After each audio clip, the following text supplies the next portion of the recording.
He commenced wringing his hands and talking of his wife and children. My children!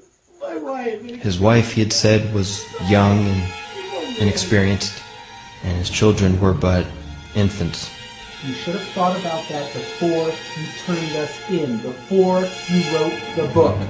May God have mercy on your children, because we will not have mercy on you.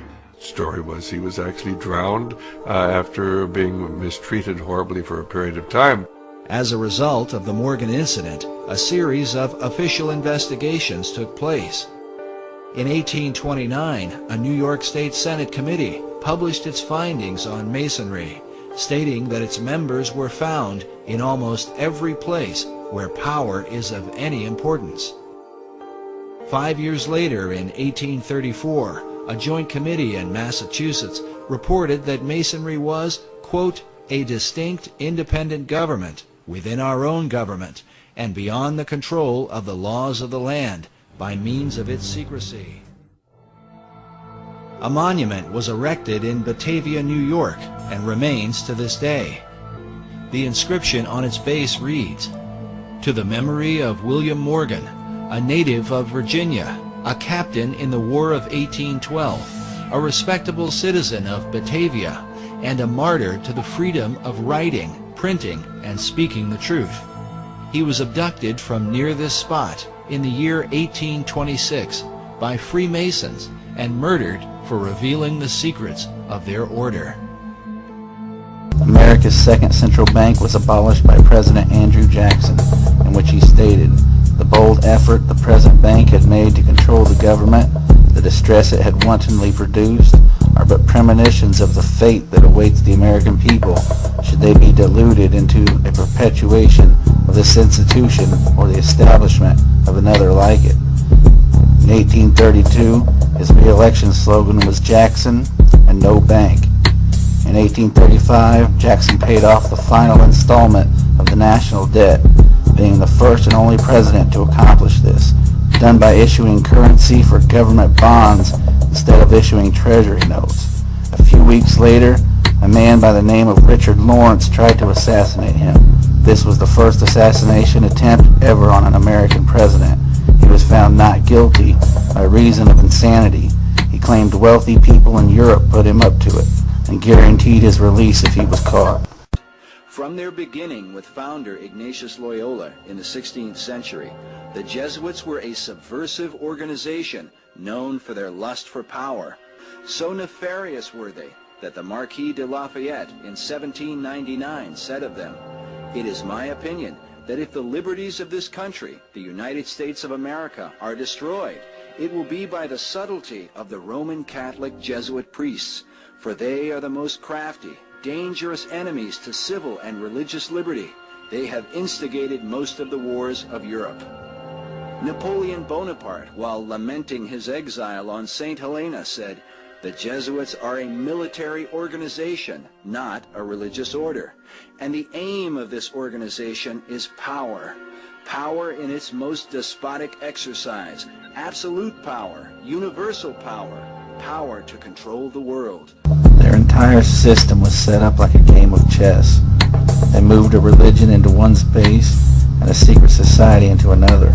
They created a battle over there and saved the people with their monetary system over here. And once they finally got all their pieces in place, in the name of their God, the pawns, people, fight to protect the king and queen with their military system, each one publicly praising the other as the people watch the battles helplessly, unaware that the game is even being played. The most commonly found Bible today is the King James Version, written by the 33rd degree Mason, King James. The Mormons were started by a 33rd degree Mason, Jehovah's Witnesses were started by a 33rd degree Mason, etc., etc. And the Masons had a branch known as the Knights Templar of the Roman Catholic Church, who was the founder of the Bible that all their religions are based on. From the shadows, they have engineered every major war, revolution, and recession. The Aryans, or to be more precise, the cluster of languages that would become modern English, German, French, Latin and Greek, Persian and Sanskrit. They control everything you read, everything you hear, and everything you see. The Templar later became the Knights of Malta, and they set up what people now refer to as the CIA, the father of which was General William Joseph Donovan, and the so-called mother was James Jesus Angleton.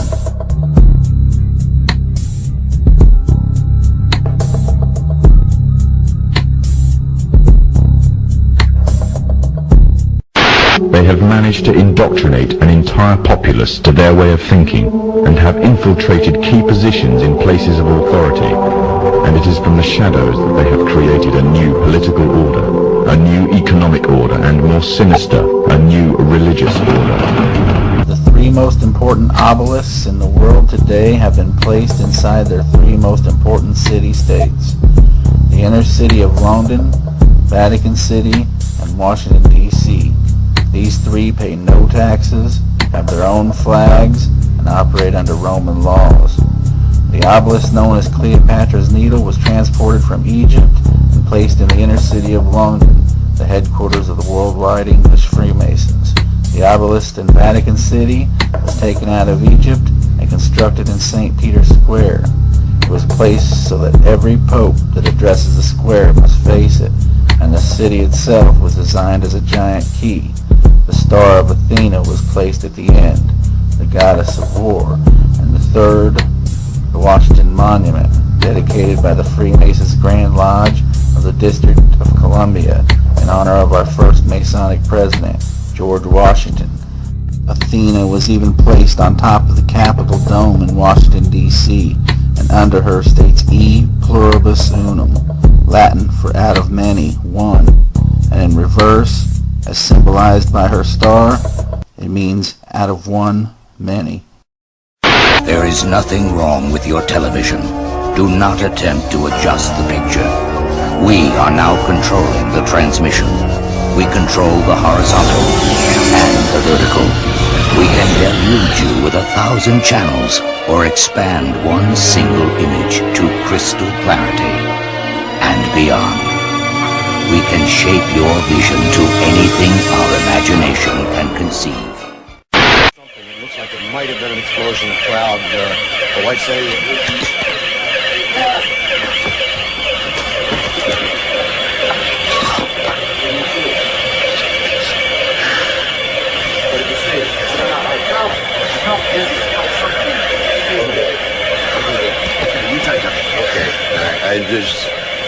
My apologies.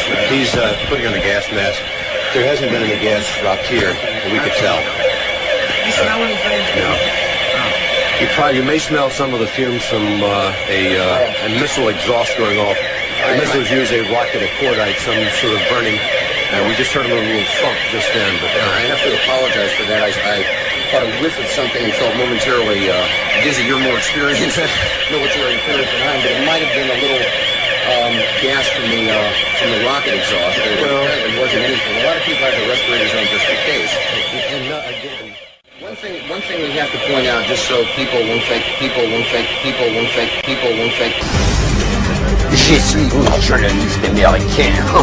This is a Scud. You can tell it by its distinctive label. Now, when the missile is launched, the first thing you look for is the plume sticking out behind it. Now, when you detect this, you can tell it's been launched. Thank you.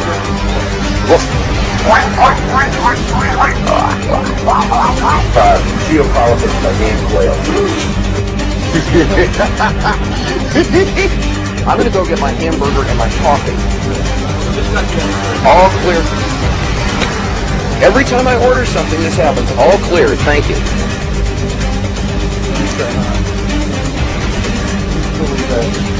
Oh, I love this country so much. So much. So much. So much. We are at the end of the age of the fish. And by knowing when the flood was going to occur, the ancestors of the people who are in charge of our lives today were able to prepare for survival. Today, most people refer to one of the most ancient ancestors of this bloodline as God. Since the ending of the age of the bull, they have controlled almost everything your ancestors were allowed to know and think. This concept of controlling your thoughts through the mainstream media is nothing new. That is why the horns of the bull is their hand sign. It has nothing to do with their make-believe Satan. The sign people think of as the horns of Satan is thousands of years old. It is the sign of Enlil, Zeus, the god of the Bible. The descendants of Zeus and their insider followers have used this symbol ever since they survived the Great Flood in the age of the bull, and it is more than just a representation of the horns of an animal.